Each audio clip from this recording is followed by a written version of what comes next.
Hello, and thank you for tuning into Stampscaping 101. This is a scrap piece of 8.5 by 11 that I think I started with that last 8.5 by 11 where I used this kind of standing heron in the water.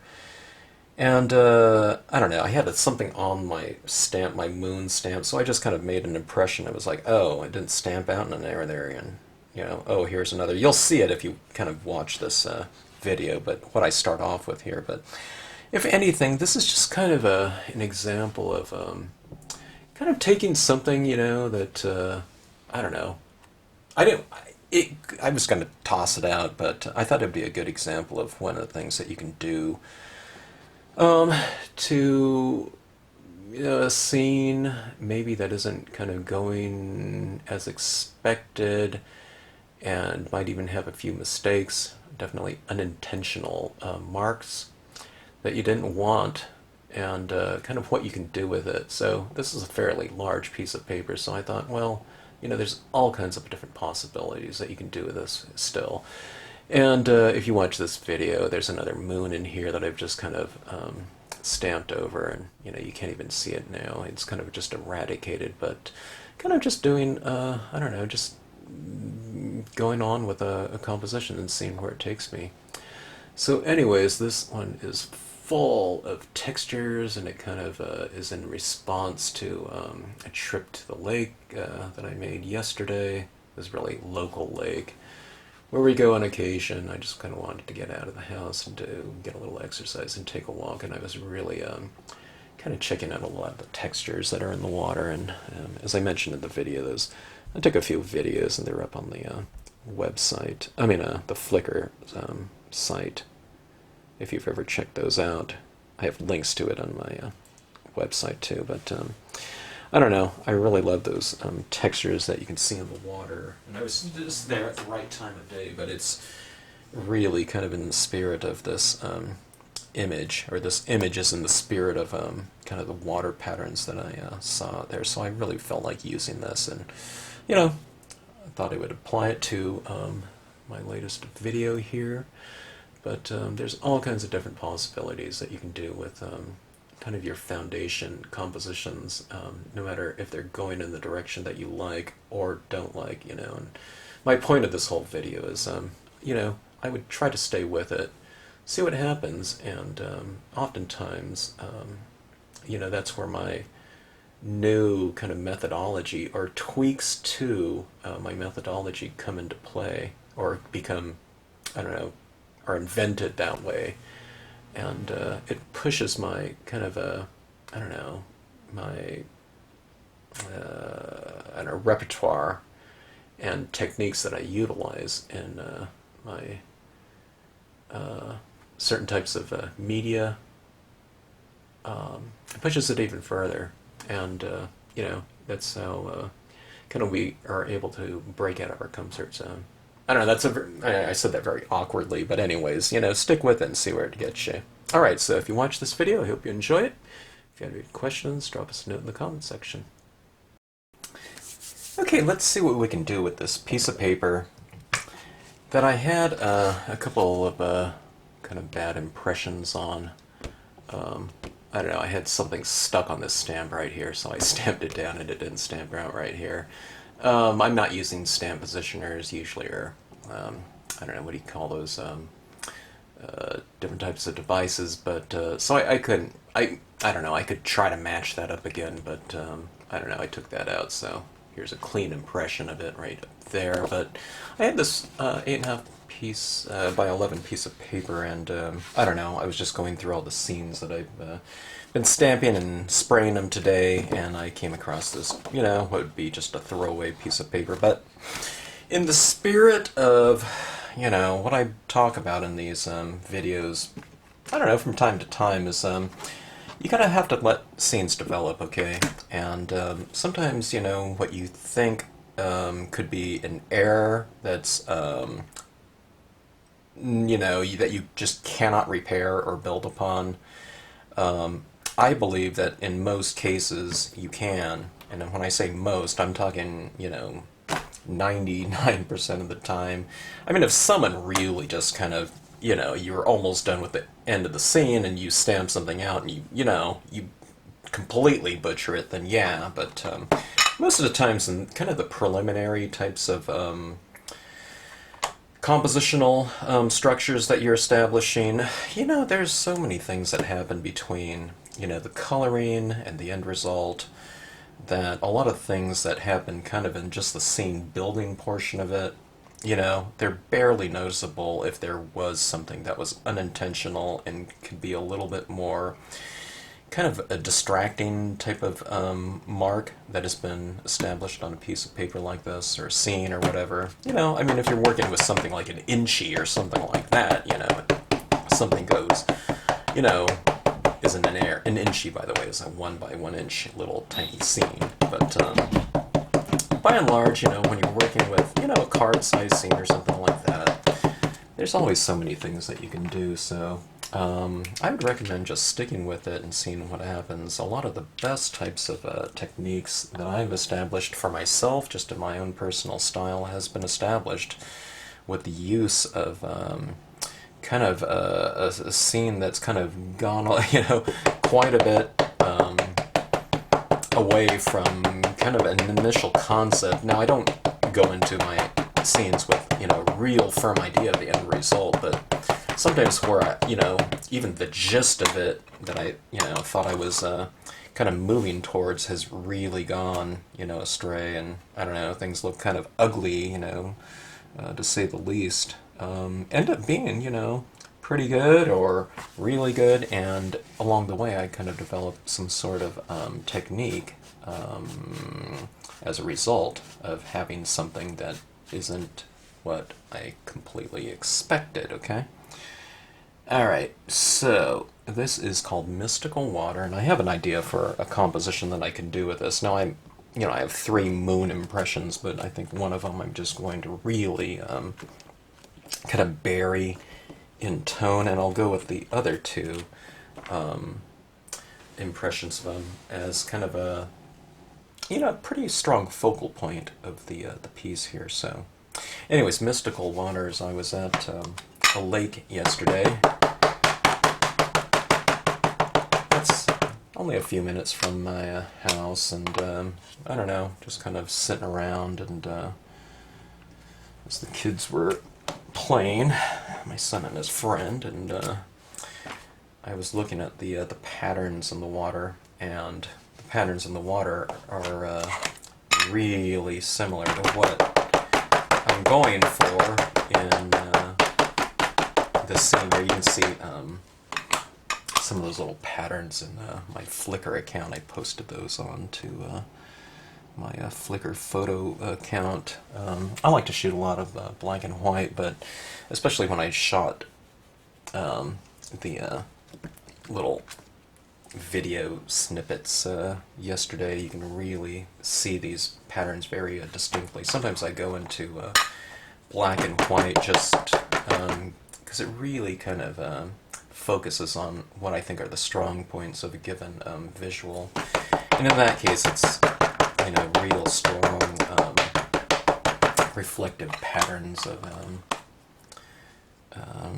both imagery, but mostly just kind of water surface textures, and some of the things that are growing in the lake, trees and whatnot. But for me, it was really just about pattern and texture, and I'm someone that loves pattern and texture, as you can see, as in this design itself. It's not your typical type of stamp design, something like this, but I think it can really play a pretty integral role, when we're using it in the context of scenic stamping. But I have seen people use designs like this for other purposes, just some kind of just general texture for other types of things, or they might do a lot of cutouts and have this as a background texture and kind of color it in a certain way, and then they'll mount something over the top of it and have this as a really decorative kind of either bold or subtle pattern in the background, depending on what value they stamp it out in. If they stamp it out in a very light value, then it's something that's really kind of more subdued, and it could be look like, you know, it could look like textures of wood or something like that. All right, let me get a little extra texture in here and get a little piece into that next to that moon where that didn't stamp out. All right, now this is going to be just a really bold scene. It's not going to, you know, deal with a lot of subtlety, to say the least. So I thought I'd go with the alto cumulus sky, which is kind of a mackerel sky, and I'll stamp it, you know, around this moon right here, just to really kind of reinforce this idea of kind of bold textures. Well, I tell you what, though, let's do it in a little bit more of a grayscale, so I'll blot it off first, and I'll just go for this. I have some other things that I'll stamp in front of it in the form of like some trees or something like that. So let's keep the sky a little bit more subtle. Okay.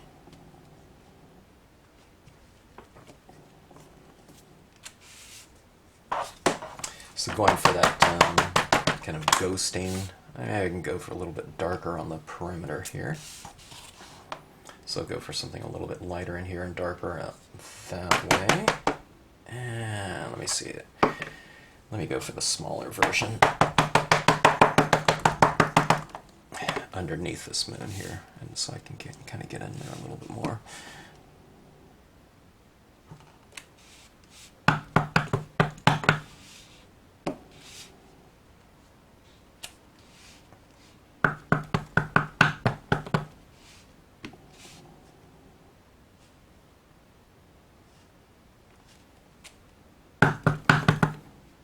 Okay, let me go for full impressions now.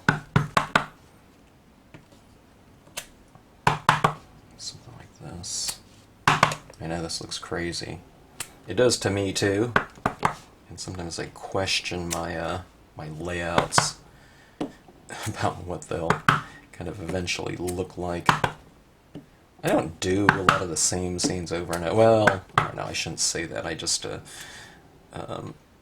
did some spray sealing today, and I thought, I work with a lot of the same color scheme, but those are kind of the lessons that I do, you know, talking about some of the basics. So I do cover a lot of compositions that are very basic, so that people that are new to the line and might have certain stamps, I like to use the stuff that I think a lot of people already have, so we can kind of just think about the concepts of the given lesson, as opposed to kind of, you know, getting into the details of the actual scene. Okay, so this is going to be a lake here, and then we'll have some kind of this little island out here, and it will have trees growing out of it. Okay, so let's see, let's use this stamp right here. I don't know the names of a lot of my stamps, so there's a lot of these little islands, isles, medium, large, tiny, isle, tiny 2 or whatever. I have so many different ones that I can't remember the names of these ones like this. I know this one's not large, though.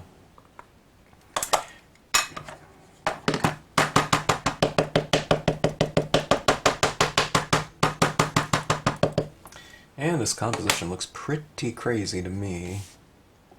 So if it looks pretty crazy to me, it's probably looking pretty crazy to all of you. And you're probably really curious as to what this might turn out to be, or you might have, we might have lost a few people already, as all the videos do, because they're so long and really quite boring in many ways.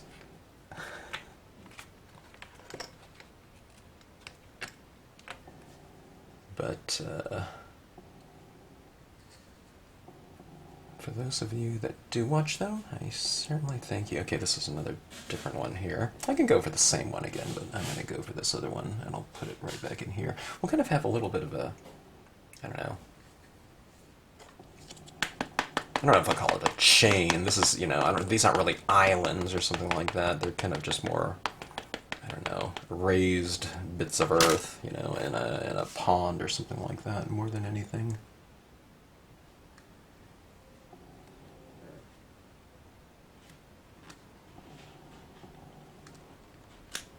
Okay. Or something like that. And I'll have some in the foreground as well. I wasn't thinking about doing that, but I think that'd be a good idea. Okay, so let me just keep that on here. I love my tack and peel on these blocks after washing them off, and I took a scouring sponge and really cleaned them off, and that worked like a charm, so I'm happy about that. Okay, just using the same island, but just using kind of a portion of it and having the rest of it kind of go off the page like that. Okay, and hopefully kind of the end result, these won't look so repetitive, in terms of my usage of them, because it really depends on what you put on top of them or the way you shade certain areas. Not quite as general as like a tree or something like that, but these islands can be used really multiple ways. That that island could be 5 miles away from us, or if we put a little bush on it, it could be just a mound of dirt that's very close. So that's what we want out of stamp designs in general. You want them to be really as universal as possible, but if someone was to use them individually, you want them to be you want them to hold a certain degree of character to them, so that they can stand out and be a play a pretty key role in the composition. So it's always that type of balance when designing stamps. Real interesting used individually, but in repetition, it could be just one of the pack and stand out, just in a very general texture or something of that sort. All right, so we have 4, players in this lake right here in the water segment of this. And let's go for a couple of these smaller ones in here. Just change scale. Okay, this one would be really similar in scale to these other ones, so let's go pretty small. Let's go with something like this, okay? It's a really small one here. The lake that I was at yesterday was it's very shallow, and at least in the area that I'm at. People go boating in some areas, but usually the place that I go to is, I wouldn't be surprised if it's like 1 or 2 feet all the way across to the other side. About, I don't know, probably 100 yards away or something like that. It's kind of more of a flooded annual wetlands area than anything, except in the deeper portions, which I don't go to very much. Okay, let's see. Let's kind of figure out a location for this. Try to figure out like that, maybe. Could be a smaller portion that's kind of attached to kind of the larger clump in some ways.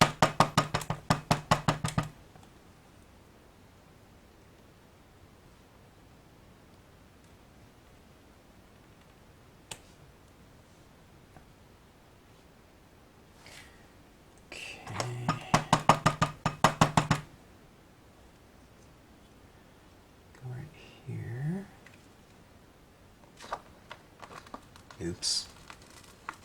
This tack and peel is so tacky, I'm using too big of a thing, so it just really stuck to that.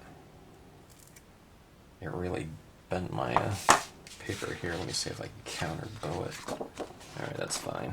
This is like, it's like, if you touch it to it, it's like putting duct tape or something like that. It's so sticky. And when it dries out, or it gets a lot of dust on it, it won't be tacky anymore, but you just put it under the sink and wash it off, rub it off, you can scrub it off. let it air dry. It's like brand new. Okay, so we have this kind of chain of islands right here. Alright, let's get into it. Let's do this, and let's try to do it fairly quickly, okay? Alright, now normally I start off with a little bit more of a kind of a thicker type of ink, like a Memento is a really fantastic one, but alright, let me just show you, I don't know, I'll probably bring in some other type of ink too, but let's just go with this black right now, okay? I'm just going black into black. I want this to be a pretty dark scene just in general. Okay, let me see. Ooh, this is a delaminating tip right here. I've got all these tips that are starting to delaminate for some reason. I think they're all kind of getting into that like 15, 20 year age mark or something like that. And for me, when I get that type of usage out of any type of my tools, I can live with that. I want value out of everything that I use and produce, of course. Okay, so starting off on the outside edge and kind of working my way in. This is such a big scene, I might not be able to do this way. I might have to go to a kind of a thicker thing because I do want to bring in these colors into this area right in here. See that? I'm starting to kind of bring it in. I want that kind of tapered, you know, type of mark. So when I'm coming in here, I'm using a very light touch, okay? That way I can kind of really extend that tapered mark and the transitioning mark going from dark to light, because there's more ink out here as I bring more of it there, and then as it dries on my tip here, because I've transferred a lot of that ink over, it's going on in a much lighter mark, okay? So that's how I can get this nice kind of lighter version of black, which is variations of gray, okay? So every time I do it, from whatever side I'm working on, I'll flip my card, okay? So it'll go like this. I call this a card, I don't know, it's more of a gigantic scene than like a card, but I don't know, I think of these as cards. I don't know if I think of the 11 by 17 as a card, though. That's a scene that I just did recently. That was really big. Okay, kind of adding a little bit of a shadow right underneath this one. Alright, now most of the times, one of the things I try to remember to say, but sometimes I probably forget, is I'm not always just applying this. This is a color box stylus tool, by the way. I'm not always using this full thing.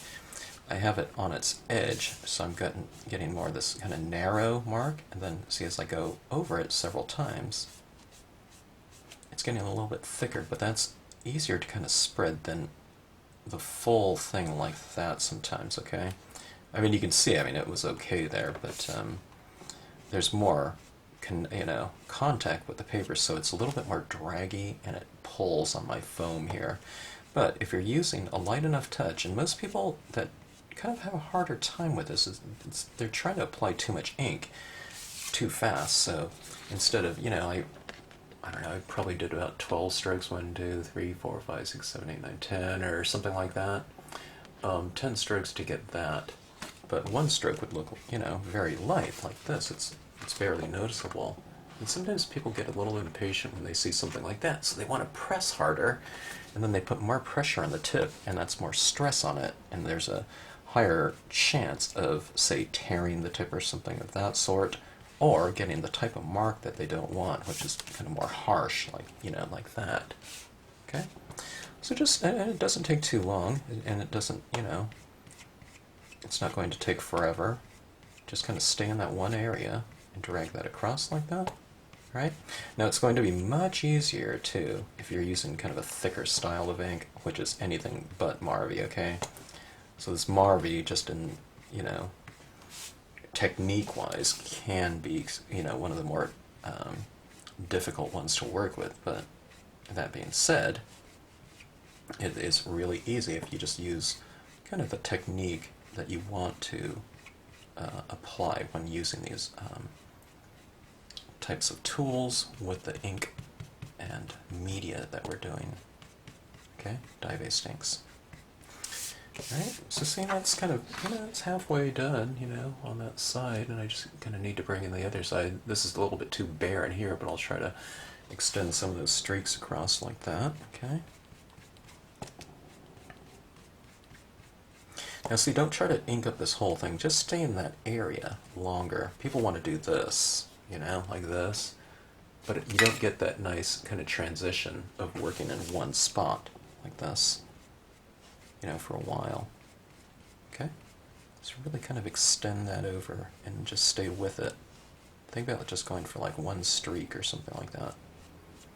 Okay, so it's like one streak. It looks like one streak, but it's, several applications, of this process like that, okay? I'll go a little bit darker, kind of at the base of my islands like this, so it looks like they're anchored with a nice shadow.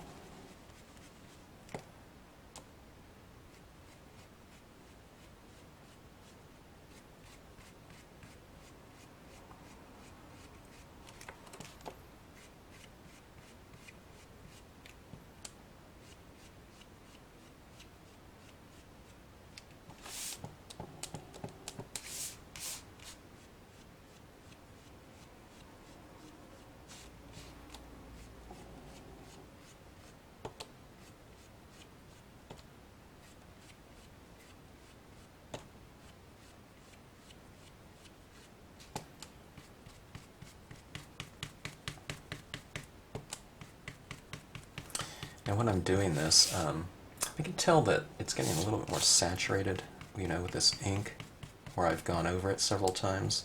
And it gets a little more slippery, which is kind of nice, because it kind of glides a little bit more. My stylus tool. Now, I mean, see in here, the other moon impression it's really not even visible anymore. I mean, I can tell it was there because, I know what that design looks like, but for all intents and purposes, it's quite invisible. But it was right there.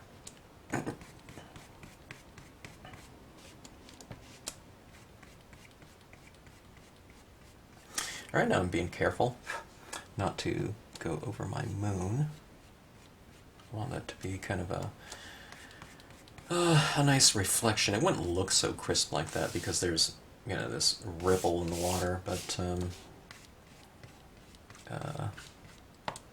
we're taking kind of artistic license with and using what we have.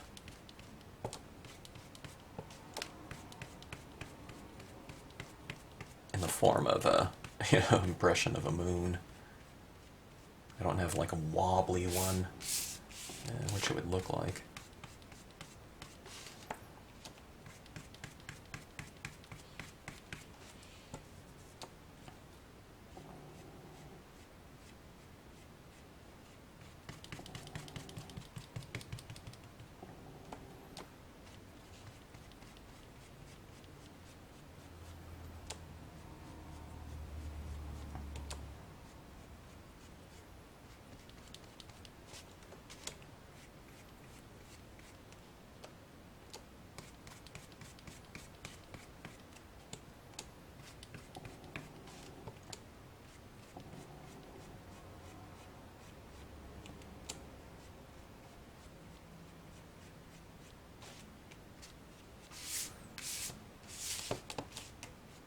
One of these days, I stamped something out before, kind of in the spirit of this idea, but I want to stamp out kind of like the darkest scene ever done.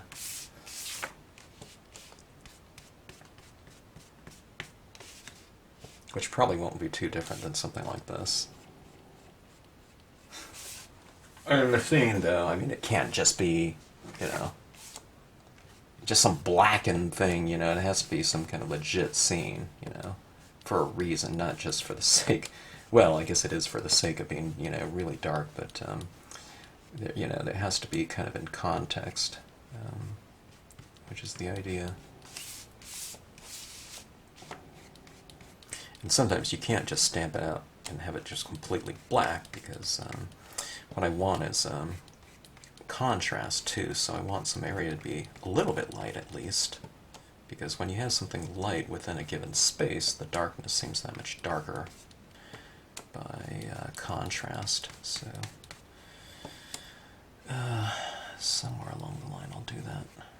But I've been thinking about it. I don't know why. I think it's because a couple of the scenes I've done on those full page pieces were quite dark.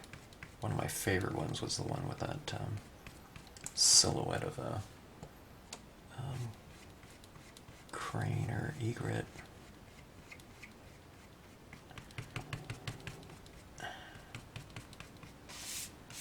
Alright. Boy.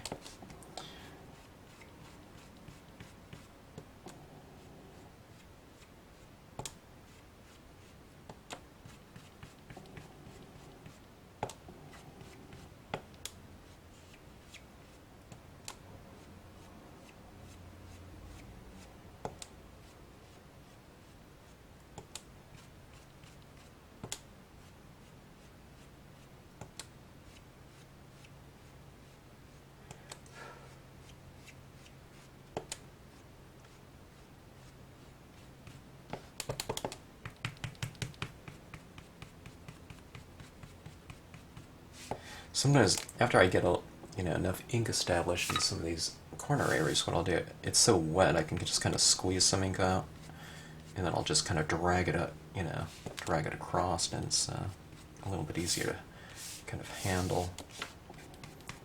I really like what I'm seeing here, kind of developing. What I'm seeing here is kind of the lighting of the piece developing. And I really love when when I can see that kind of starting to come around.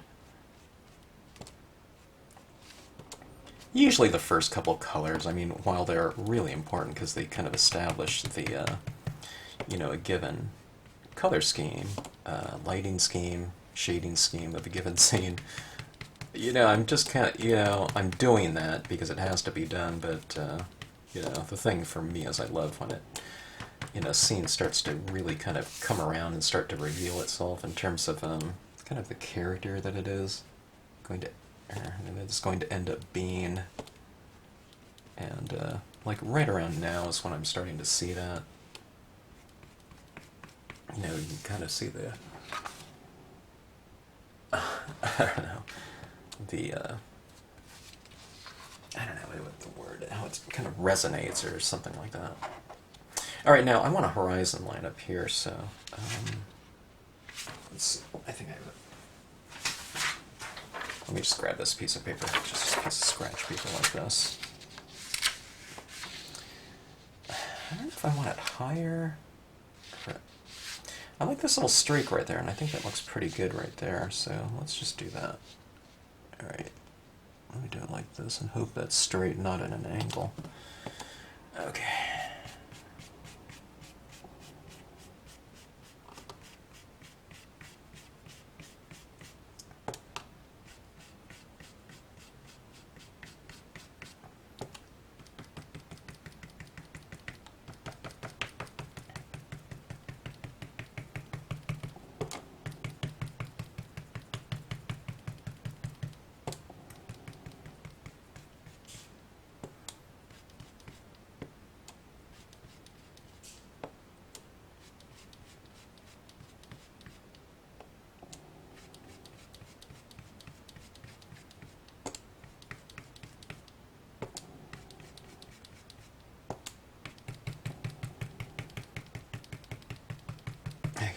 Peek here.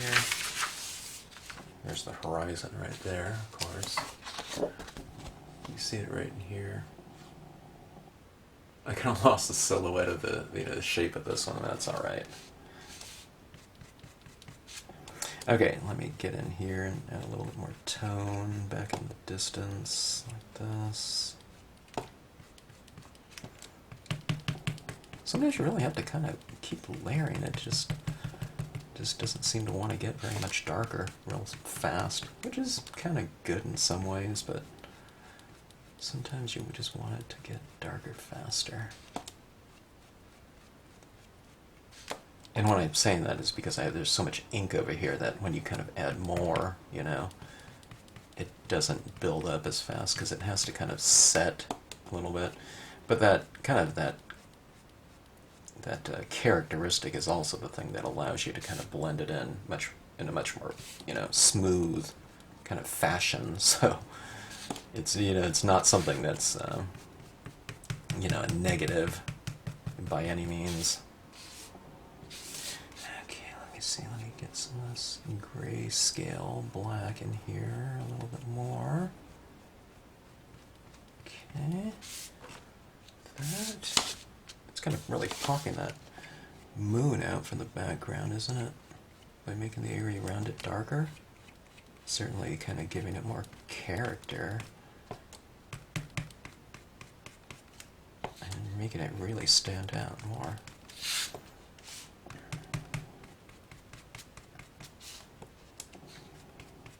I tell you, these kind of larger full-page scenes are, you know, they take a little bit more ink, that's for sure. I wouldn't say a lot of ink. I could probably do full-size scenes like this in black, you know, for a full month, and I don't know if I'd go through an entire re-inker bottle. I'm thinking not, though. Because we used to do, when I used to do hands-on make and takes in the booth and, you know, different conventions,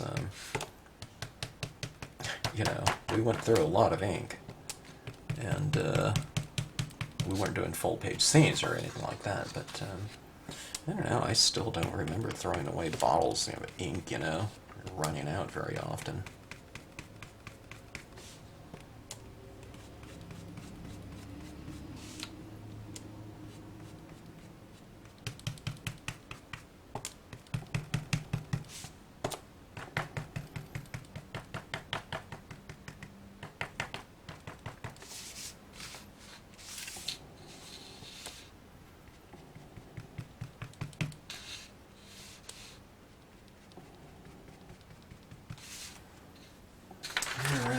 I think that looks pretty good. I tell you, when you get something kind of established,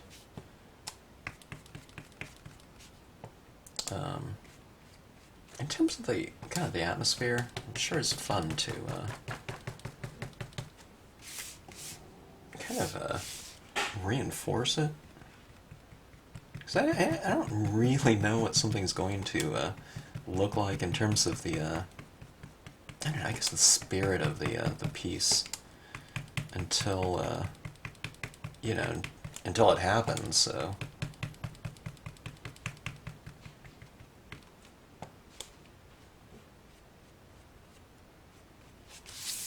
Alright. Pretty good shimmer going, I would say. In terms of what we're kind of going after. All right, now let's start kind of bringing our other characters into the mix in the form of foliage and whatnot.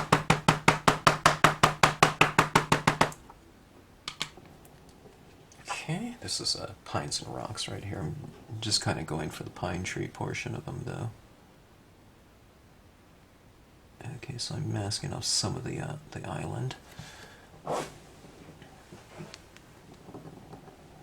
Just so I don't stamp out these rocks down here. I mean, you almost could, though, because it's almost just black underneath it, but, you know, I can see some of the island texture, so I don't want to interfere with, you know, too much of these rocks showing on it.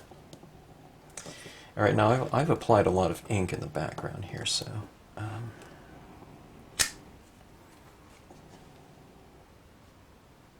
I'm holding it down a little bit longer. Okay. All right. That being said, let's use some of this re-inker fluid right here. This one is getting pretty empty now. Maybe it is empty. Speak of the devil. This is an empty bottle of black ink. So you saw it here live. How old that bottle is, I don't know. 15 years maybe? I'm guessing. It could be more. Alright, going for another impression of it.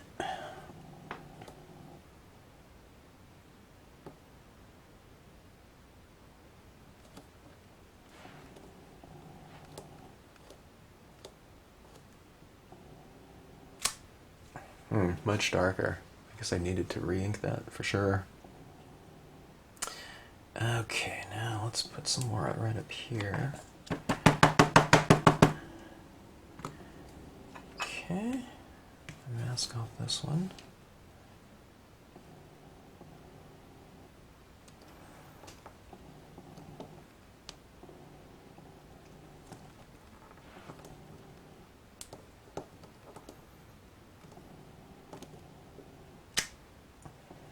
Okay.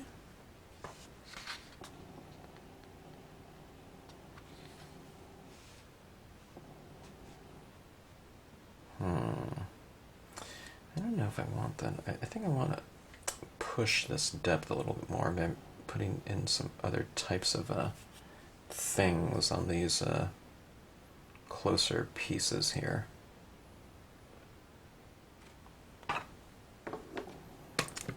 Maybe the reeds. I'll go with some grass here. Okay.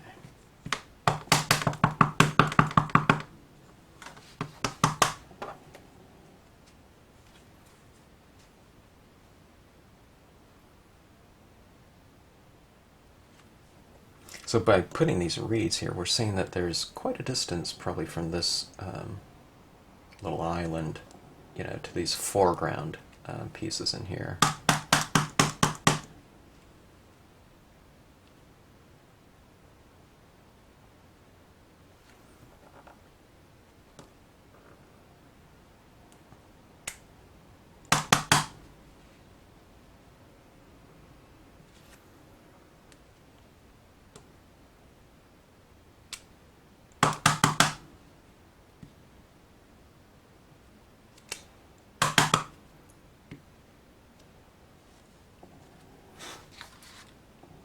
Okay.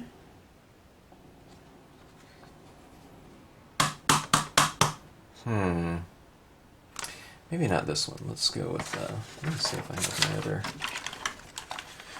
Alright, I just put a bunch of my little stamps away. I think it was yesterday. Let me go grab them again. I need the smaller version of this. Okay. Here's the smaller version of reeds. When you use small stamps like this, light, even pressure, okay? And especially pressure kind of more on the bottom portion of it than on the areas that get a little bit more kind of isolated. Otherwise, there's a tendency of putting things like this and having the tubs come out really kind of too fat, okay? Put them nice and crisp. So light, even pressure. Don't be delicate with it, or by any means. But actually, I can use some of this in here too for some variation in blade size. Okay.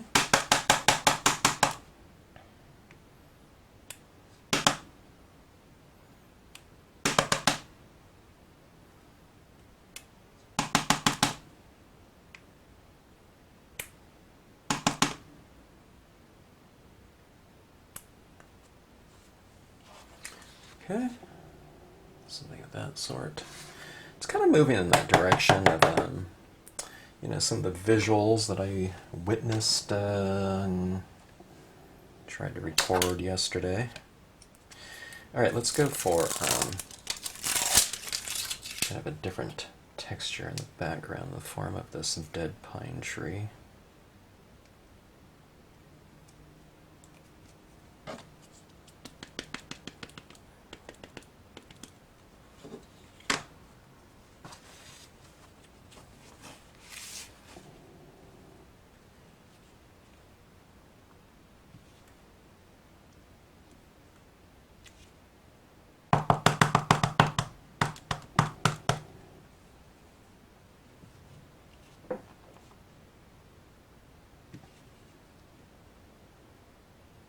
change your height of them a little bit to give it variation.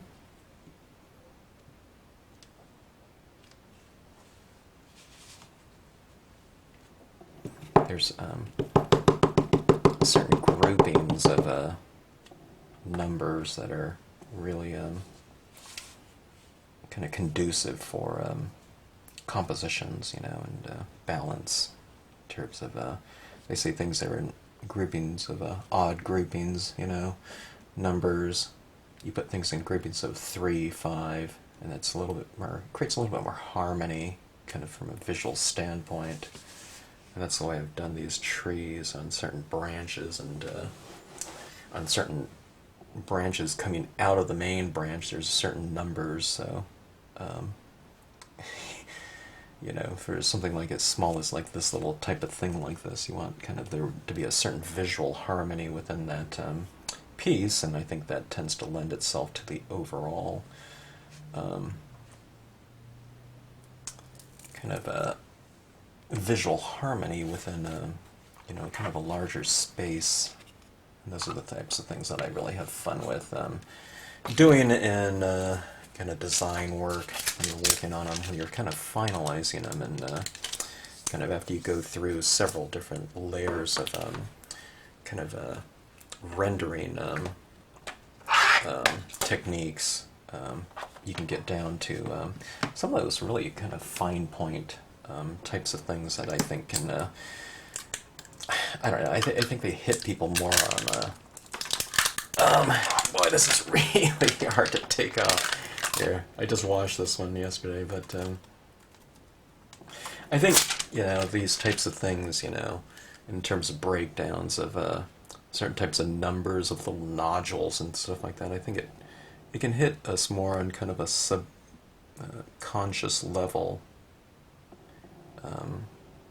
when viewing something than on a, you know, than on a conscious level. Alright, let's see. I like this. Maybe on the far... Yeah, maybe this one's too big. Let me find my medium one here.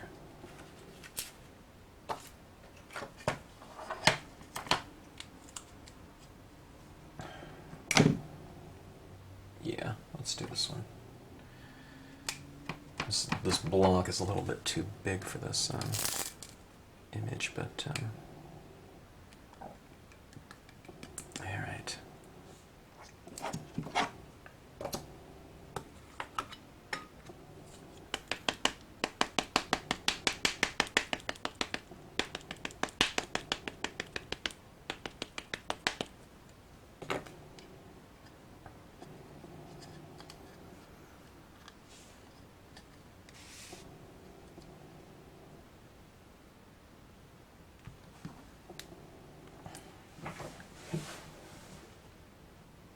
This lake that I go to, like I said, it's more kind of more of a seasonal thing, but I don't know, maybe more cyclical, you know, rather than seasonal.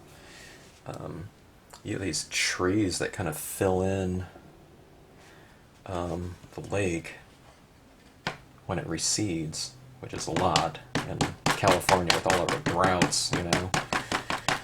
Every once in a while we'll have a really wet winter and it'll fill in, you know, all these trees kind of sitting out in the water, and you know, they die because they can't live in submerged, and so they die, and you get these kind of dead you know, trees out there right in the middle of the water. Fantastic, like bass habitat and whatnot, but it really gives the lake character.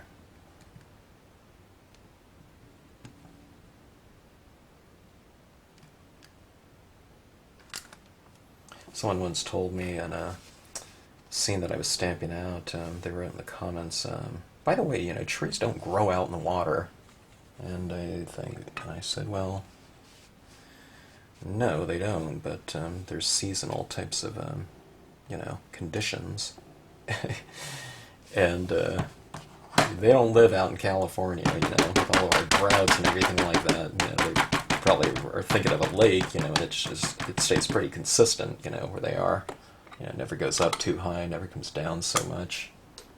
Out here, you can have like 5 years of drought, and these levels of reservoirs could go down 20 feet.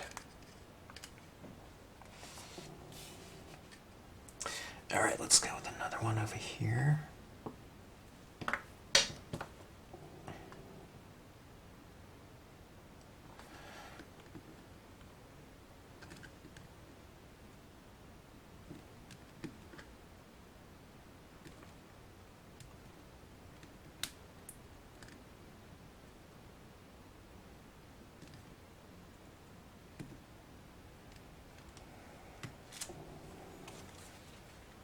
Alright, look at this starting to come around, huh? In terms of, I don't know, kind of the overall structure of it, at least. I really like what I'm seeing now in it. It's not too bad, again, for just a throwaway piece of scratch paper, right? That other moon in there doesn't bother me at all. I can't even see it, really. And there's something, too, that's kind of... There's something kind of gratifying about, not tossing something out and giving it a chance and letting it develop and, just kind of seeing what you can do with it.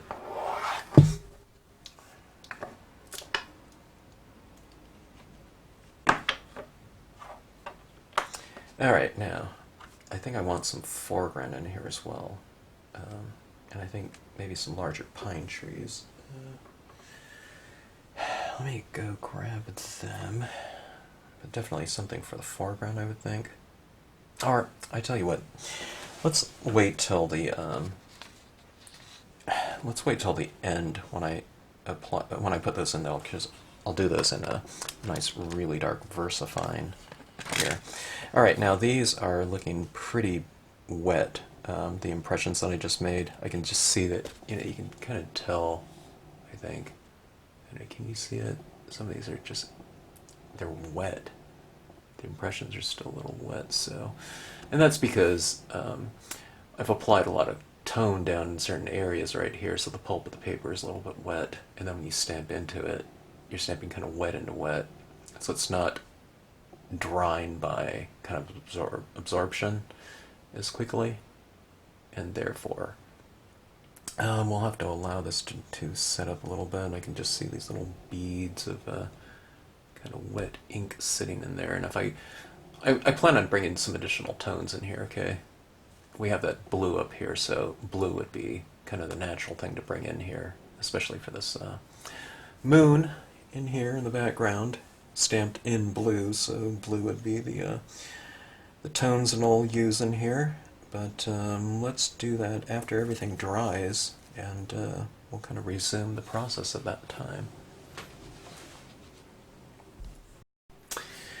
Okay, I've allowed this to dry for a couple hours. It wasn't a set time or something like that. I just got back and done with what I was doing, and let me try to find a clean stylus tool. I don't know if I have one. I just cleaned off, I don't know, several wands, and it would seem as though they're all inked up again. I don't know, I must have been busy recently. Alright, this one has some blue in it, but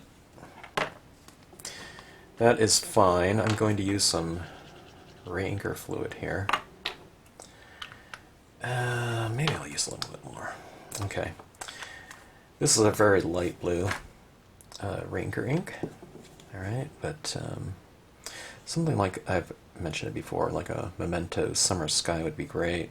This one happens to be a Ranger Industries one. It was called Adirondack Lights. Adirondack was a whole line of inks, and the lights were kind of a shadow stamping version of them, just very, very light values of whatever hue they represented. In this one case it would be a blue.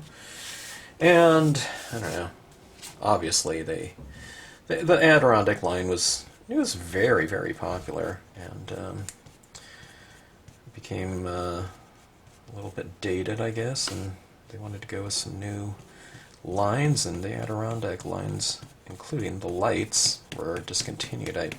I always wondered who was buying the lights anyways. I used them a lot, but they're just so very, very light in value.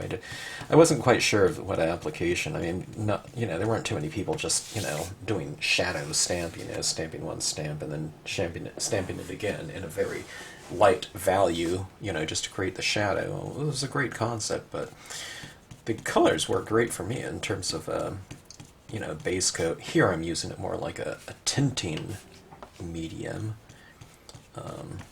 tinting of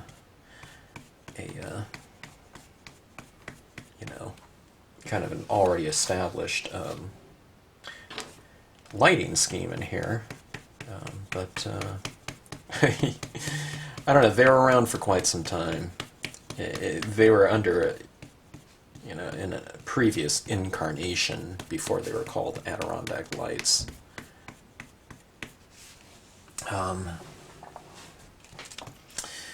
But I guess I should be thankful that they were even invented and kind of hung around for several years.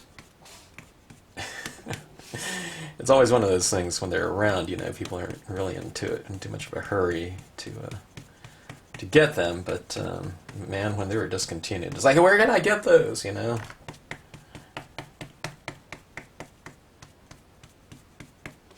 I didn't say it, but I was thinking, hey, I've been kind of preaching their, their value for, I don't know, years and years and years, but I don't know. I understand it, though, I definitely get it. There's a lot of times we just think we have the time, and I don't know, time flies, and I don't know, these companies really change, switch up and discontinue things, and some companies change, and sell out to other companies, and certain lines are discontinued and whatnot. Okay, now I'm going with a Marvie Salvia blue here. It's a darker blue than the Adirondack Lights Aqua. Anyways, it's just, the darker you go, you kind of change the spirit of things. Doesn't mean you have to go dark, though, or darker. You can just go with the general tinting, but for me, I want to see where it goes, I think just in general, in terms of transparent inks and the layering of them, the more you apply, in theory, at least, the deeper the saturation and the richer the surface area might appear, okay? That's one thing about kind of layering, and I see it as almost like glazing, okay? People say, well, what do you mean by that? No, it's just putting a transparent layer one over the top, on top one over another. And you're not physically mixing these. Well, maybe a little bit, but for the most part, you're putting transparent layer over transparent layer like that. And these underlayers are showing through these, incrementally darker colors. And in total, you can see the depth and the layering that can be achieved through these multiple layers. Okay, and if I remember, I'll show you kind of the color that we get to just by itself, and we'll do a comparison on what it looks like right next to the piece here. Where it's the top layer of many layers. Okay, this is a Caribbean blue. It's a little bit of a warmer blue. It's quickly, I don't know, becoming right up there with one of my favorite blues. I like the brightness of it. And kind of a little bit of a tweak, I guess, on the temperature scheme of the piece.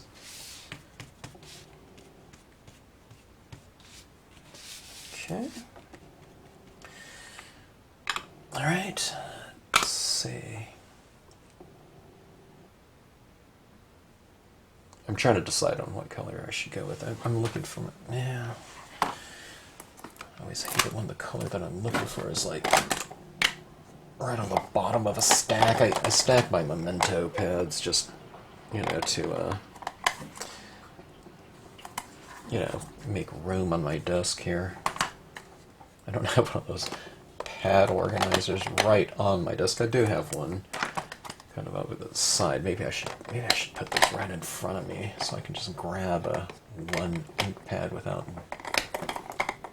digging through the entire pile. This is a Danube blue, darker blue. It's a navy-ish blue. Okay, that looks pretty good. I thought it was a little bit dry, but it's not. Okay, see, that's pretty dark right there, but see, it's getting pretty wet on here, so it really doesn't show too much because as I apply it, it's so wet, and if I drag it, it just kind of wipes it right off. But so I'll try to build up a little bit of a deeper saturation just by tapping and allow that to kind of apply. It starts building up kind of little beads of ink on the surface. Of course, if you drag it across, you're kind of wiping them off at a certain point in time because the surface of the paper has kind of achieved a super saturation, as well as some of the pulp of the paper is getting pretty wet in here as well. So.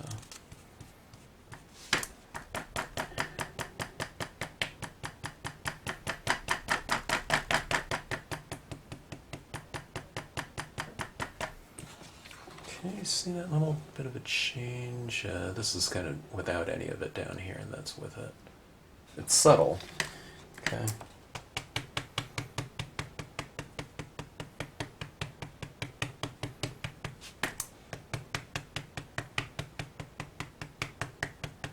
And maybe I'll apply it in some areas, and kind of leave the Caribbean blue glowing, and it's full kind of blue-greenish glory in the other areas.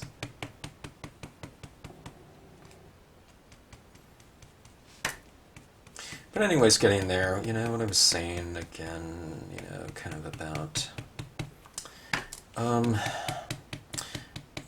doing this type of thing is a, pretty good exercise. I don't do it too often because I don't put pieces of paper aside to toss out because I tend to generally use them, and you've seen it on these scenes. I don't mention it, but it's because I don't think about it that way either. But I'll start a scene off, and it might be kind of like, I don't know, 2/3 of the way through before it kind of starts coming together, but there's, the piece might be kind of missing a certain cohesion or kind of focus, in terms of what the piece is about, or before it even, maybe sometimes, or a lot of times, maybe it doesn't even look good until you get to a certain point. But I happen to know that, if you just generally keep working with something, and if you work through the kind of the processes that I kind of go over, this will happen for you too, I've talked with other people about it too. It's just, you kind of have to allow things to develop.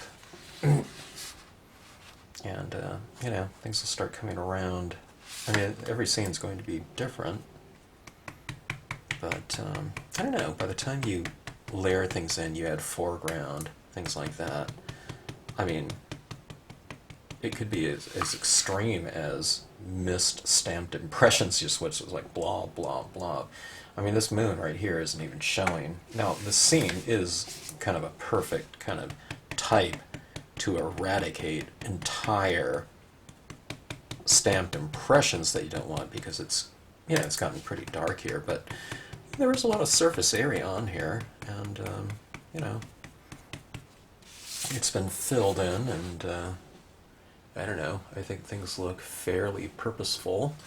And again, if you just kind of stamp your imagery, you apply your tones on here, And, you know, we're not done. I think it could look better with some additional imagery or maybe some of those other effects that we do. But there's a certain spirit to this one that, you know, I don't think I have in some other scenes. I mean, this one's looking pretty different, and it's all because I had to kind of make do with kind of a given situation that already existed on a piece of paper that presented certain types of issues that we had to compensate for in the form of, you know, impressions that I didn't like, kind of half impressions, missed impressions. But all that being said, I mean, who cares, you know? Just kind of build your scene, build it up, and see what happens, and see what new types of looks that you can achieve with the use of kind of maybe some surface that you normally wouldn't set out to establish. But in this case, it was already there, so you know, you just kind of have to go with it. All right, this is a fairly dark blue here. It's a little darker than that Memento Danube blue. This one's just called Blue, and it's the number 3 blue from Marvy. It's a little bit of a deeper navy blue. Really add this down in the kind of the darker areas of the piece.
This paper is getting really, really saturated.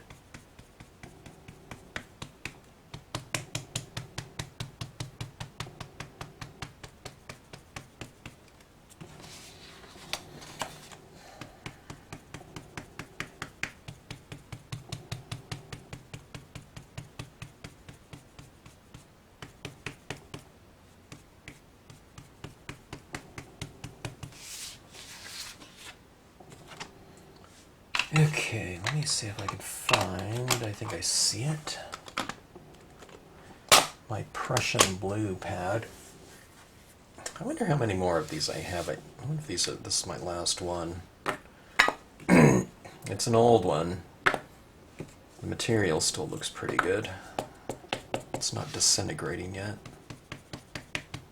which is a good thing in stamp pads. Okay. Prussian blue is very, very dark. Kind of thinner in terms of the viscosity. The ink, I mean, it should be the same chemistry, but I don't think it is, because it penetrates the top layers of ink more, and it really stains your pieces, which is how dye-based inks work. You know, when I say stain, they stain your paper. Like pigment inks kind of are more surface oriented. They stay on the surface, but the way dye-based inks go, they stain things. They stain your fingers too. But this one really is very effective at penetrating the surface and applying. So I used it on this side. Can you tell any difference between this side and that side? It's a little bit more subtle, huh? But hopefully you can see it.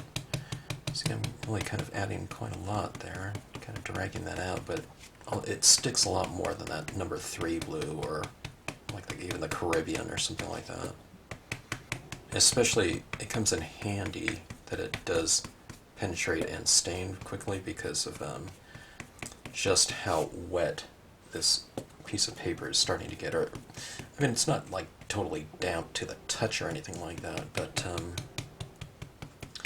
the pulp of the paper is probably, if not already, achieving supersaturation, kind of a status, you know.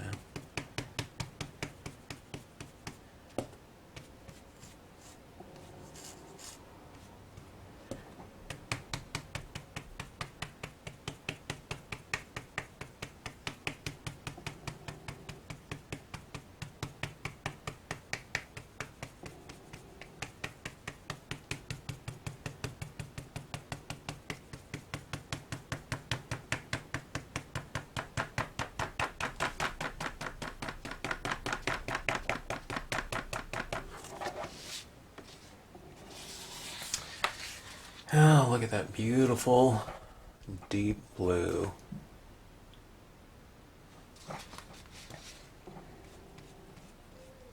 Love those layered dye-based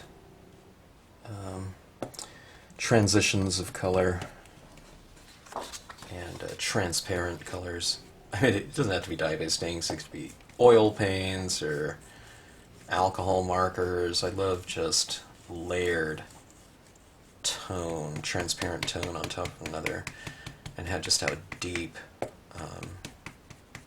those saturations can appear. I love kind of in a given piece, you know, when we're talking about representation, you know, representations of light, you know, a piece actually can appear as though it's, you know, the light is emanating from within, you know, in something like this, and kind of giving it that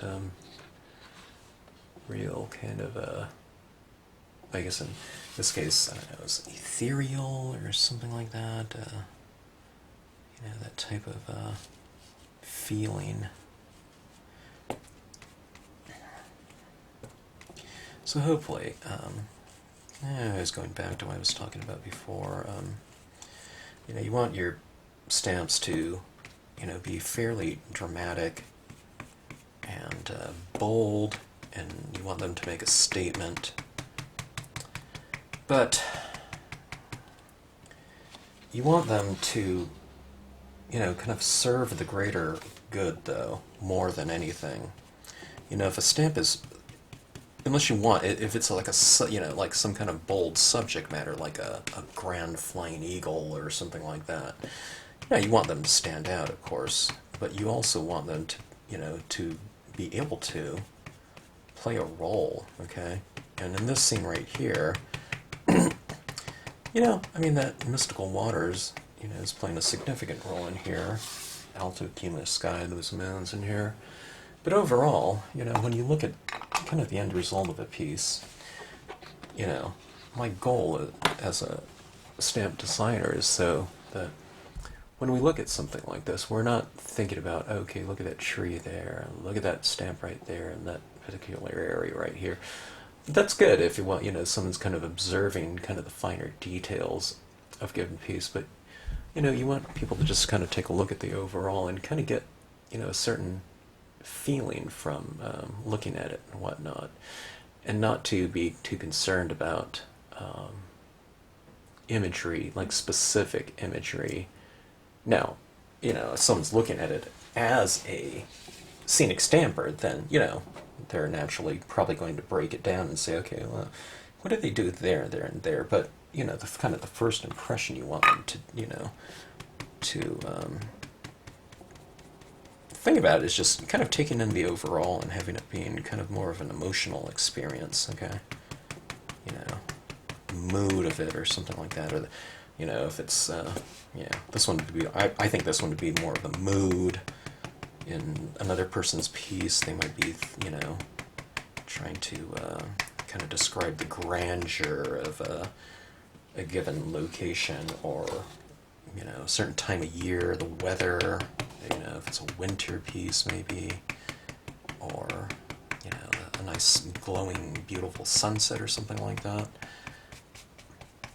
If someone's looking at a sunset somewhere, they're not going there and saying, oh, what a fine tree against that sunset. They're usually taking it all in. And that's what you want, just in general. And then later on, for kind of the more, detail oriented person, they might go in and, like I said, they'll kind of explore the finer details of the piece that someone has created,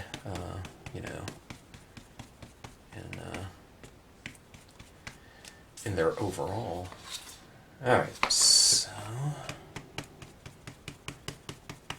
I'm going on with some more black. I wasn't quite sure if it would apply. It does a little bit. But just kind of, just kind of increasing the this vignette perimeter.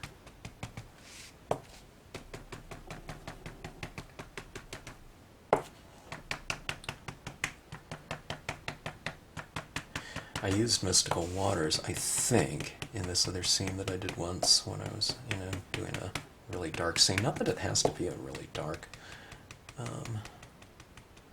version of it. You can do it in a light blue, and it's much more airy. But I don't know. I don't know if it's coincidence, but I used it with, I think it was Lakeside Reflections Large, and it just had kind of those textures in the water with kind of a barely visible kind of glow. I don't know if it was, I guess it was a backlit glow from the Lakeside Reflections, as I seem to recall. I don't even know if I have it in. I don't know where it is. Take a look, see if I still have that one.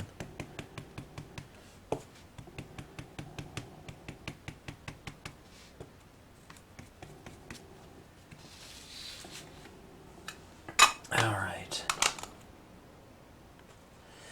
That is pretty dark.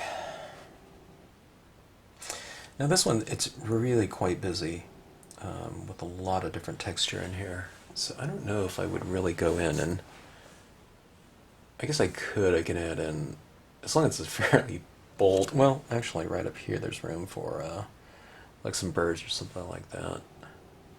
But let's take a look down here. I think I'll get fairly bold with some additional imagery down below here in the form of that VersaFine ink.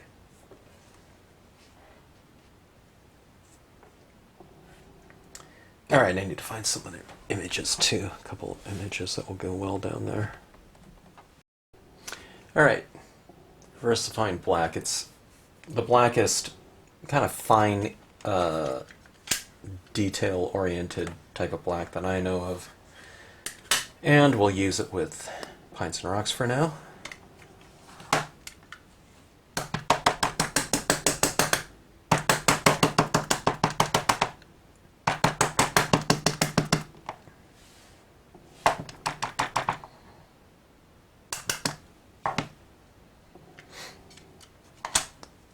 I'll probably be using this twice, but we'll see.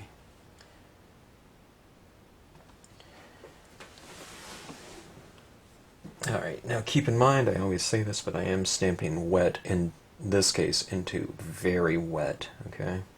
Damp. There's a lot of tone at the bottom of this scene right now, so we'll give this a nice firm pressure. You don't need to squash it and rock it or something like that. Nice flat, even pressure, okay? And just kind of allow that ink to transfer over completely if you can. Sometimes I say that on these videos and I pull it off, and I pull it off a little bit too early. So that does happen. Happens to me. Even when I'm doing a lesson on a video, it happens. It's usually dark enough, but sometimes I think, I should have let that stay on there an extra 10 seconds or something like that.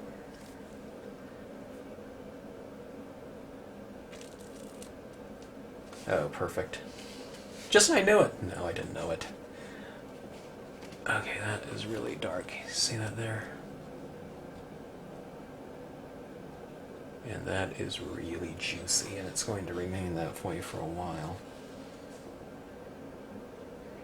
Okay, let's go for some other out here. Maybe I'll stamp it a little bit lower, or something like that. So maybe I'll go with this one right here. This is a pine tree. It's kind of out of that same release that I did at the time with the pines and rocks, just for consistency.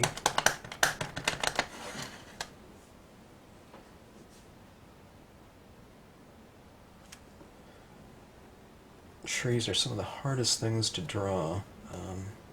In terms of trying to really capture the full true nature of a given image, if you draw the pine boughs like the wrong way or something like that, it's, you might as well be drawing like a picture of like a ballerina or something like that, with a broken leg, or her left foot's on her right and right's on the left or something like that sort. And you have to kind of take that and then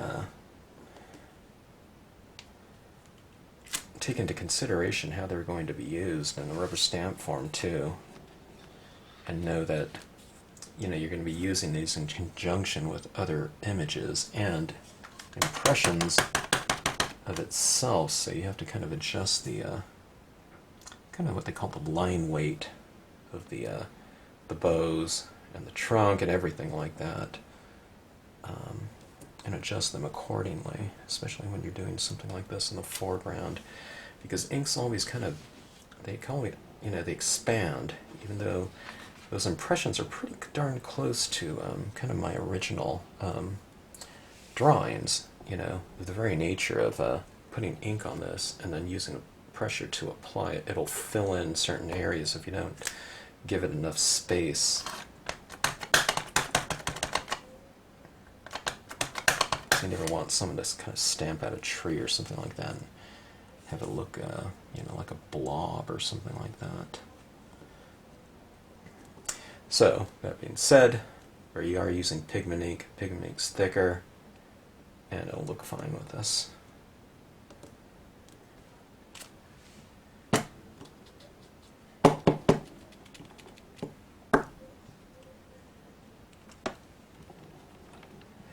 Okay, let's go back to this leafless pine here. I'll go with the tallest one this time. We use the small, medium, and large. You can get away with, oh my gosh, using one or the other. Well, you can't really make a big one out of a small tree, but you can make a small tree out of a big one. Like something like this. You can use the top portion of it, to represent a smaller tree, and that would be fine, okay? And it seemed like this one, because I have, the three different sizes, for me, I'm just using them all, so I can kind of take advantage of, the scale of the tree to depict depth. And it's going to be more subtle, but like I said, I could have used the top of this one for this medium one, and you can use the top of that tree, for the smaller one too. If it's like a one or the other type of, consideration for images. Okay. We'll go like this. We'll go fairly tall, huh?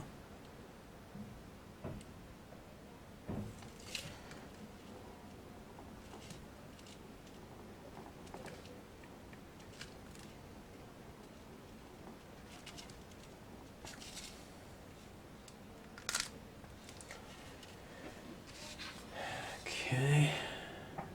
Look at that fairly dramatic look down there of just, having something dark right next to something fairly light. Okay, let's go for another one over here.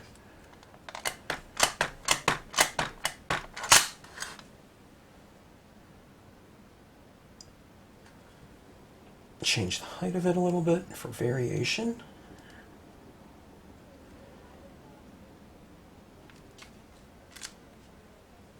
Okay, there we go.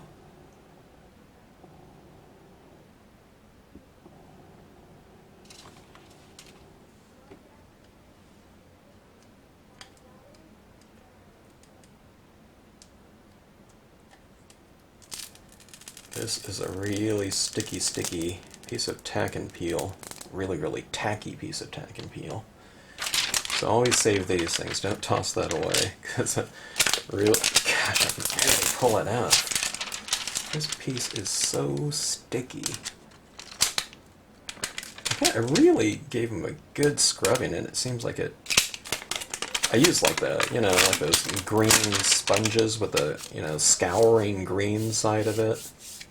It wasn't that brand, but it was kind of blue one, and I really scoured this one this time to really get some of the ink stains off of it. And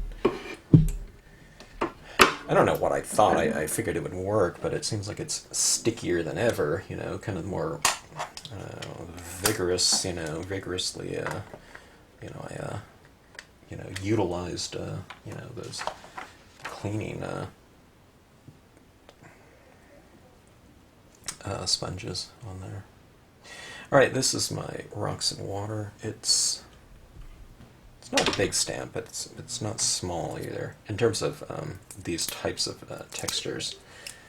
Alright, here's my other one. You can see how sticky this thing gets. See that? See where it's kind of coming undone like that? It's really sticky.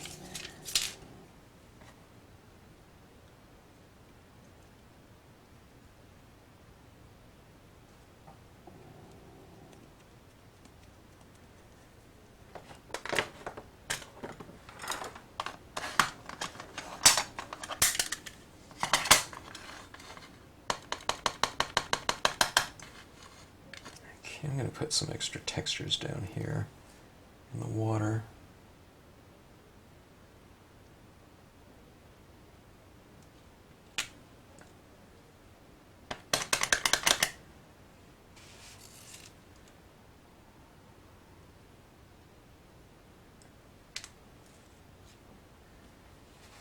Okay.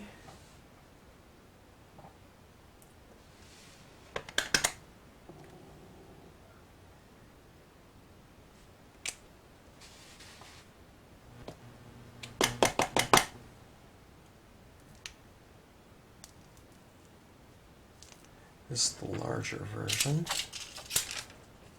Luckily I have the smaller version right on my desk here, but I did not put away. Otherwise I don't think I would take the time to go find it and use it.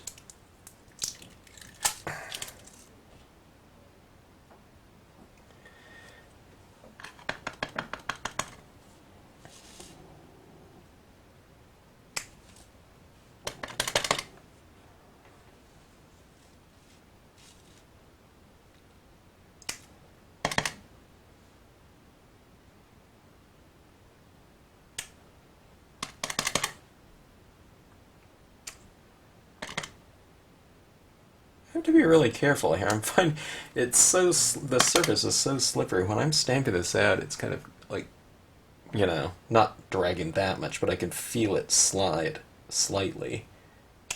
It's so dark on here, it doesn't even matter though. Then I'm sliding a little bit. I'll try to be more careful. I mean, I don't want to be sliding around. Okay, by putting this these impressions in here, these smaller rocks formations, it's kind of saying that speaking to the depth of this water over here. Let's say this is kind of a, like a seasonal flooded forest or something like that. Oh man, I got ink on my tack and peel there. Luckily though, like I was mentioning, that will scour right off, when the next time I do wash those off, so no problems there.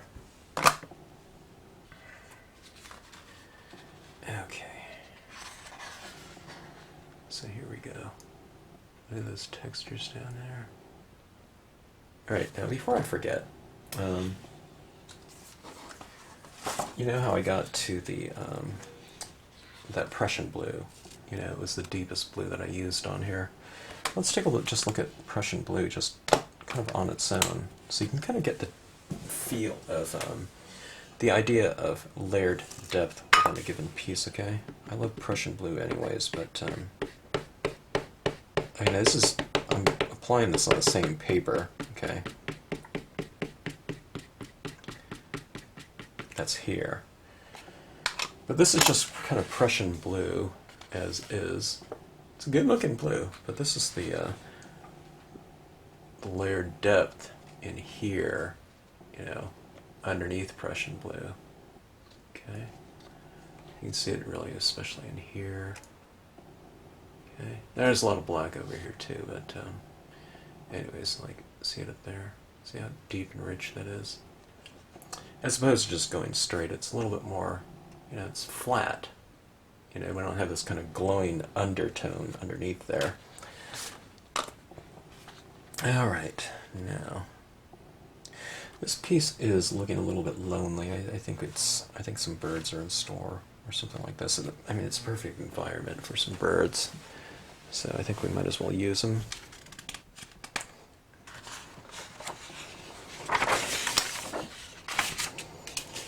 Let me get this cleaned up here a little bit first.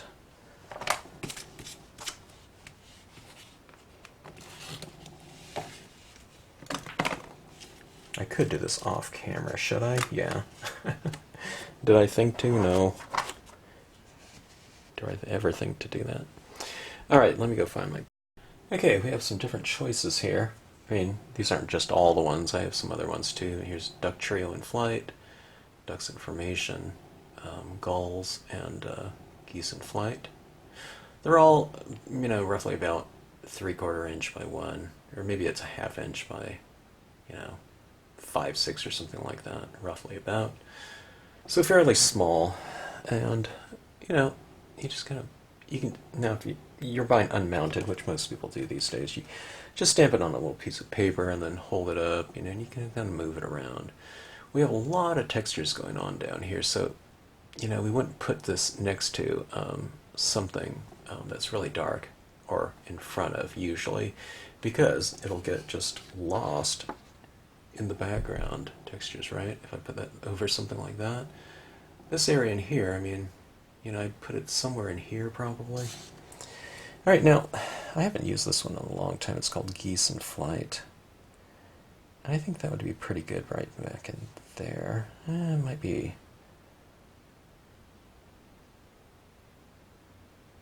It might be too big for that, actually. Maybe I want to go with something smaller, like these. Maybe that's more appropriate.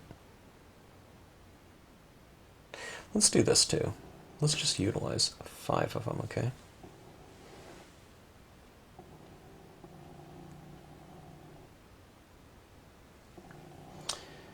Alright. Sometimes I've been stamping in Marvy black. I mean, I usually do, but sometimes when it seems to get really dark like this, I've kind of been thinking maybe I should have went with a VersaFine for my subject matter.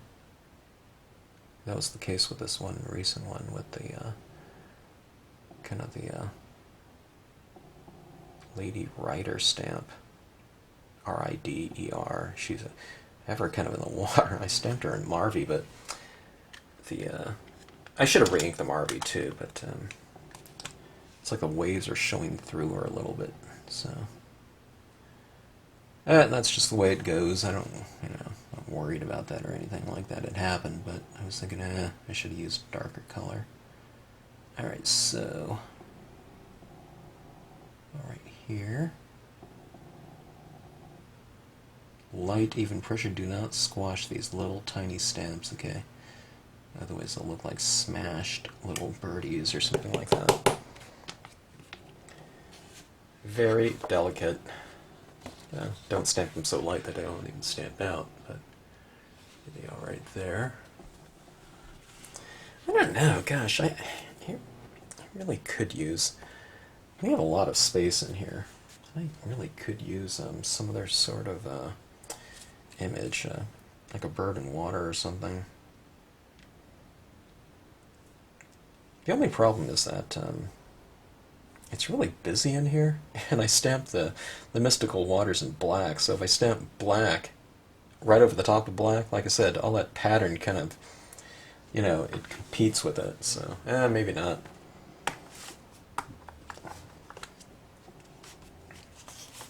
It's tempting, though. Alright, so there we have it, I think. In terms of the stamped imagery, do I want to use... I hadn't even thought about it. It almost doesn't need it. But, it's such as one of those things that I really enjoy doing, is little details. So, alright, this is just a white gel pen. Getting it flowing. I have one of these that's kind of working a little bit better than the other. Alright, so let's take this moon right here, and let's kind of follow suit with it. The idea of it being my source of light. Okay? So with this moon right here, maybe on some of these little branches on the side of the tree that is facing the light. I'll put a few little highlights. Okay.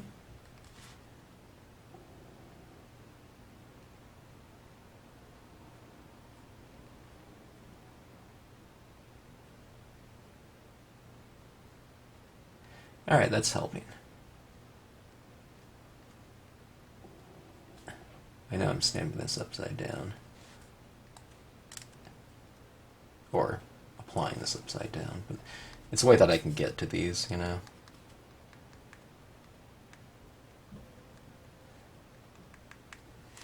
Okay, so here we go.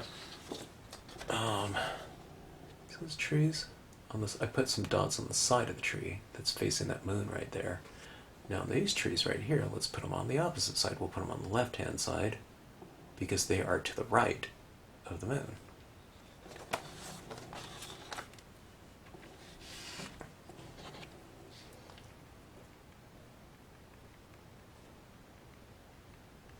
This is one of those things that just little subtle details, and I think it gives the viewer a little bit something more to investigate or to explore.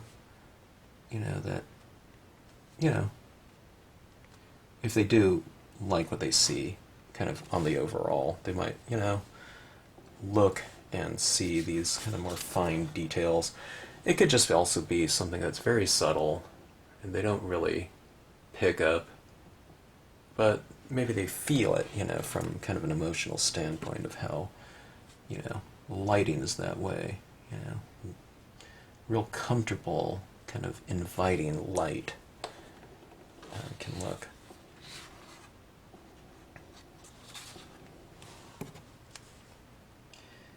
Okay, let's see, let's do a little bit of a kind of a glistening textures in the water. It's kind of shimmering in that moonlight.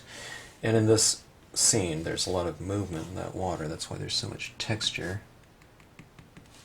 In the form of that mystical water image.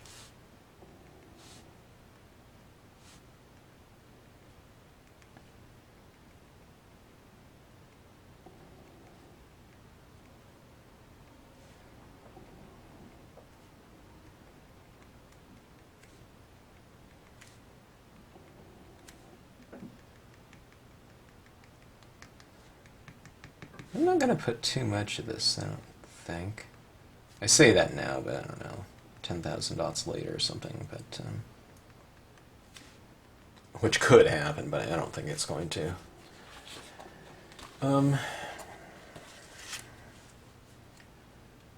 It's just kind of a... There's already so much texture in here, that I don't feel like it needs a lot more. It could distract, too.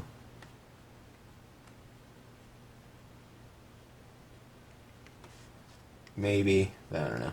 But if you ever put, you know, some dots down that you don't like, you can just rub them right off if you don't like them. And they'll come right off. Off glossy cardstock. Matte cardstock, maybe a little bit less so, but you can try. I would imagine that you can come off a little bit, or you can just, if they stand out too much, you can just go over them with some ink, and it kind of goes back into solution a little bit too.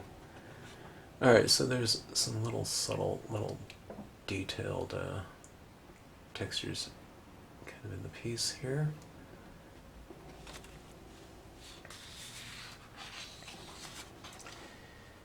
And,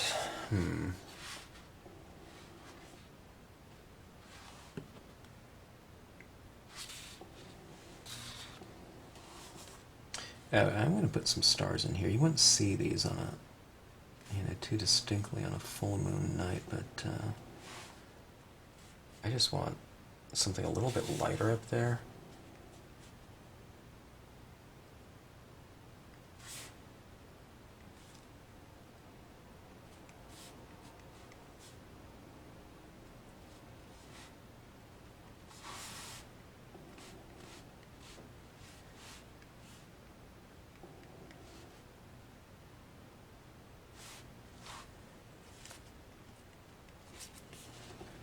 Alright, there we go.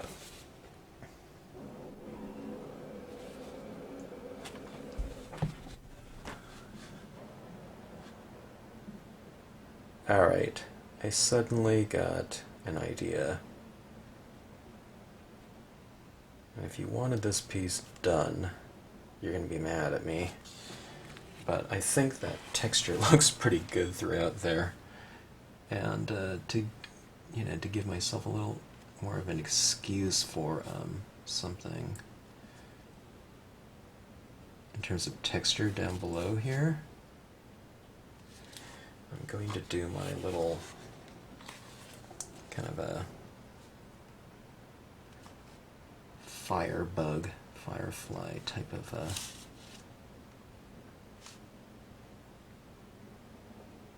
effects. Okay.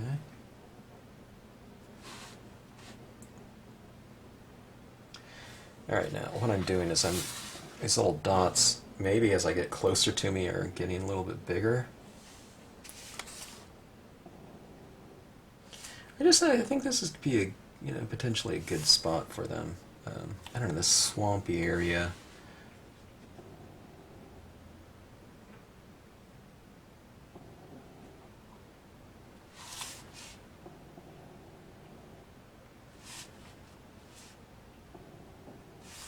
Okay, so if you want a larger dot, you just kind of draw it.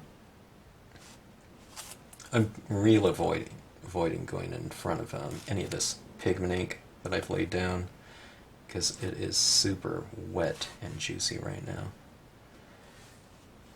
Okay, so you see all these little dots down here? I want to kind of make them like they're kind of dancing around. Like that.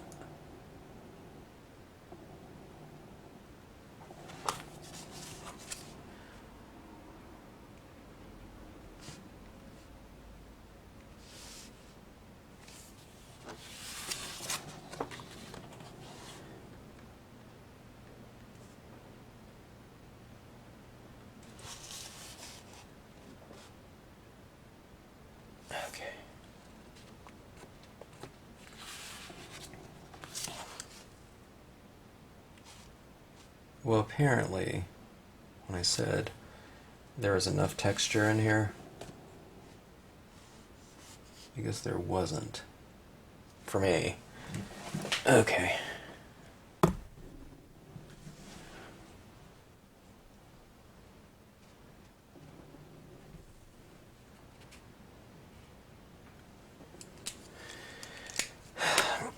Pigment ink on a Q-tip, right? We'll go with Hero Hues here, Unicorn White.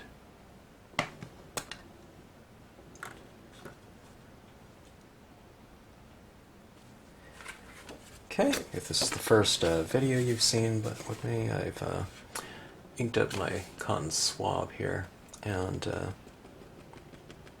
I'm going to dab off a lot of the ink, most of it, in fact. I'm doing it on this little blue swatch so you can see what's happening here. And as you dab this off, you know, the tip gets a little bit softer. If you even need to unravel it a little bit, that's not a bad idea. Okay, so...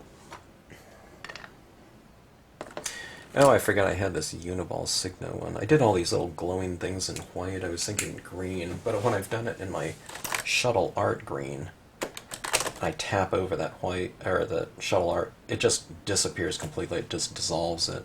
Let me see if I can just shut the shuttle art. I mean, the Uniball one will show up a little bit more. I'm not sure. Actually, this white is dry by now, so it's not. Yeah, okay, this one's not showing up here. This one's invisible. We're going with the white fireflies, sorry. I know they kind of have that greenish glow, but I don't know, I don't have the right media for that. This media that's out there is just not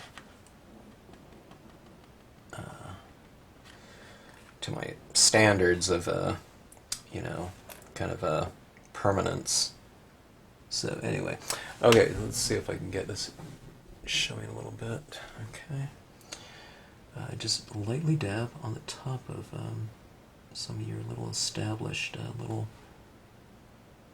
spheres, you know, your happy little spheres. That's a joke. Some say that this is like a Bob Ross. I'm no Bob Ross. The Master, you know. I haven't watched it. I used to watch him once in a while. Not too much. But, you know, what do you say? Happy little something. Okay. But anyways, these are kind of creating this kind of illusion of these little pieces of light to be glowing, and it's because of that very thin layer of applied pigment ink, okay? It can't be a blob, alright?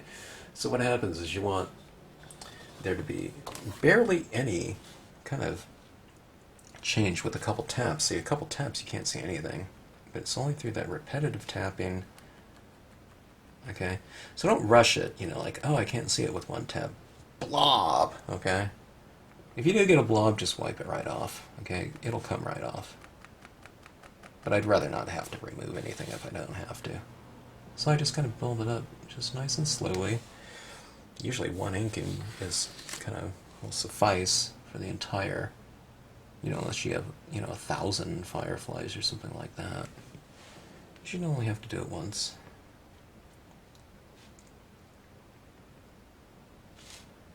Maybe someone should do a scene with 1,000 fireflies. That's a lot of counting of dots, though. But that'd be kind of cool, wouldn't it? You know, you can call it, well, you can title the piece 1,000 Fireflies.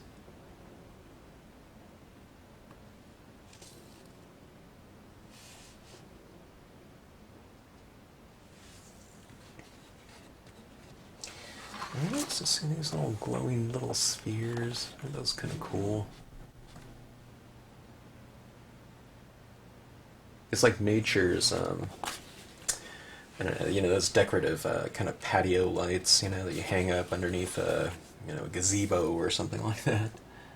You know, it kind of brings the area alive and kind of makes it a little bit more festive. Well, why can't nature be having a fun little party as well?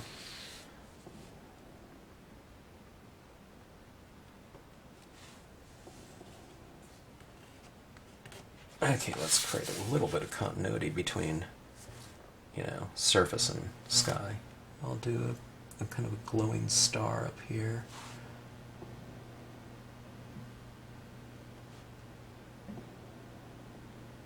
Or stars. Make your moon seem a little bit more kind of illuminated and glowing.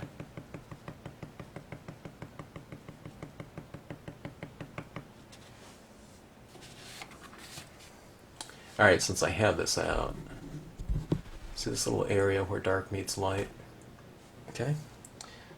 You're saying that kind of light is kind of in that area, so you can kind of put a little bit of light on that area, and it looks like it is now being influenced by that lighting up the top there, right? So you get moonlight right above, and you get this area illuminating that light, so it's kind of a light source and reflected light dynamic, okay? So here's an area where light meets dark.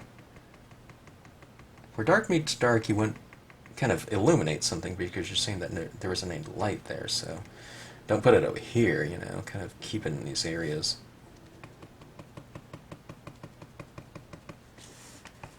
Alright, I'm being careful about that. That's all kind of pigment right in there.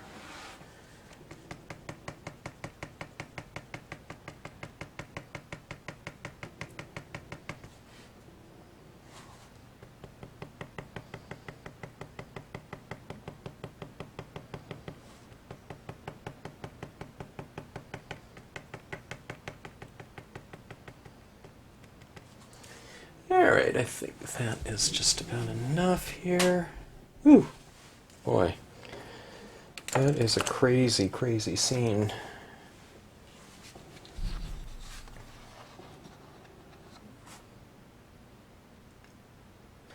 Certainly a textured lake.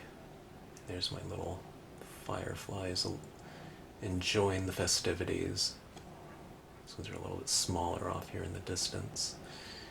Goes off into stars like that, so I kind of like that continuity. It's like stars coming down here that looks like stars up here, or are these fireflies rising up and creating the stars up there? I don't know. Either way, so you know, a pretty, you know, in terms of the structure of this, in terms of the lighting structure, this is not really hard to do. It was a pretty simple one. Hopefully it looks somewhat complex, but, you know, we're talking about, you know, two different designs here in the form of the mystical waters and, I don't know, wherever it went, you know, my alto cumulus sky. And these two types of things really formed a nice kind of texture, you know, to build around these two moons. So it kind of connected them up, right? It was just blank in between those spaces, except for that third moon that, you know, we didn't want. The islands have been laid out. Things have been laid out in here. They're, you know, fairly silhouette in nature. You know what I mean? They're solid. There's not outline. They're not made out of outlines, so they're easy to use over the top of whatever you've laid down. I know I was going to put some trees on the top of these islands, so we kept the alto cumulus sky up here and the surrounding areas around, this is called Erie Moon, by the way. We kept it light so that these silhouettes of these trees stand out a little bit more, okay? So I did a video called, what was it called? I don't know, like relative value or something like that for lighting and depth, okay? Or something like that. So it means the farther something is in the distance, maybe the lighter it would be by, you know, visual, I don't know, kind of recognition, okay? So by putting that light, I mean, you could stamp those things up there dark, but the thing is that the silhouettes of these trees, the shape of them, wouldn't stand out as much as they would if, you know, these types of textures down here, you know, were, so you can see right in here, that, you know, that tree just doesn't stand out as much. I think there's this one right over here, but they are in the darkness too, but it's also because those strong values of the alto cumulus stamped up there and the mystical waters stamped in black, okay? So anyways, so just by controlling things a little bit, and I didn't have to switch to another color, I just kind of blotted it off first and then stamped it out, you know? It's easy enough to do, stamp, rather than just inking it up and stamping, right? So you're just kind of tweaking your technique a little bit, you know, with just some minor compositional considerations that you're going to be doing in here. I didn't bother doing that down here. I knew I was going to have some other types of trees and things like that, but, you know, I just wanted to fill it in and just to get into it. Oh, there's certainly a lot of texture, and this is certainly a busy piece, but hopefully, kind of when you're looking at it on the overall, that the tones and the heavy kind of shadow creations around these islands, and then being brought together, by this really strong vignette. Hopefully, it kind of mellows out a little bit of that strength of I don't know, texture, as textural kind of palette that's being used on here, which is almost too extreme. But by using those blacks in there and bringing in these heavier colors, it kind of mellows it out and kind of unifies it a little bit and kind of subdues slightly those textural types of elements that are running throughout here that are very, very apparent, especially because everything has been stamped out so boldly, just in a straight black. But seen at arm's distance or something like that, hopefully it all kind of mellows out a little bit, or enough to enjoy it, and for it not to have kind of a heavy resonance of kind of vibrating textures in there. But upon closer inspection, it does get really crazy. But anyways, I did that type of thing in there also to really unify things and to eradicate things like that third moon impression in there that I didn't want, and kind of the mist stampings on something like that. And I don't know. It's just something that's fun to do, and it's easy to do too when you're talking about kind of solid shapes and dealing with kind of images that are a little bit more silhouette in nature. But hopefully, as flat as they are, hopefully it looks like it does convey a little bit of a sense of depth as well. So making something from, I don't know, I wouldn't say nothing, but kind of more of a mistake. And for me, it revealed something a little bit different than what I've seen before. It's a little bit of a tweak on some other types of compositional, conventions that I've used in the past. And for me, it's important to, to break out and to step outside the comfort zone enough times. And I've mentioned this before, if you ever have any kind of scenes or compositions or something like that that you're just ready to throw away, and no one ever does this, but I've always offered before, I always say, hey, don't throw them away, send them in to me, and I'll make something out. I'm not going to read someone's name out loud and kind of, because someone doesn't want to get embarrassed or something like that, but I'll show you what I would do with it, and or what could be done, or, and there's no one way or another or something like that. There's usually multiple things that you can play around with.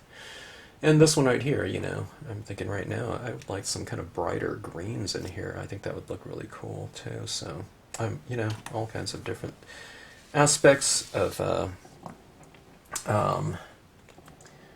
the compositions, aspects to the compositions that you can do. And they're all really fun. That's kind of interesting. Kind of creates this eerie type of glow, doesn't it? Sorry. The more I kind of look at something, I always happens. I'm kind of wrapping things up and, that type of thing. There's that, which I don't see until I kind of, until I see it. Just a little bit of a tinge in here, just to kind of tweak it a little bit.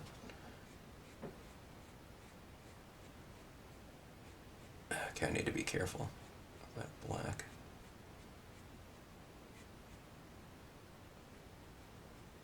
Anyway, okay. Just a little bit of that tinge of a kind of warmth in there. Give your pieces a chance if they ever kind of go astray, especially really early on in the process. And I think you'll be, more often than not, very happy with your end results. And it's all kind of about the process and seeing where you can take something and seen new things perhaps as a result.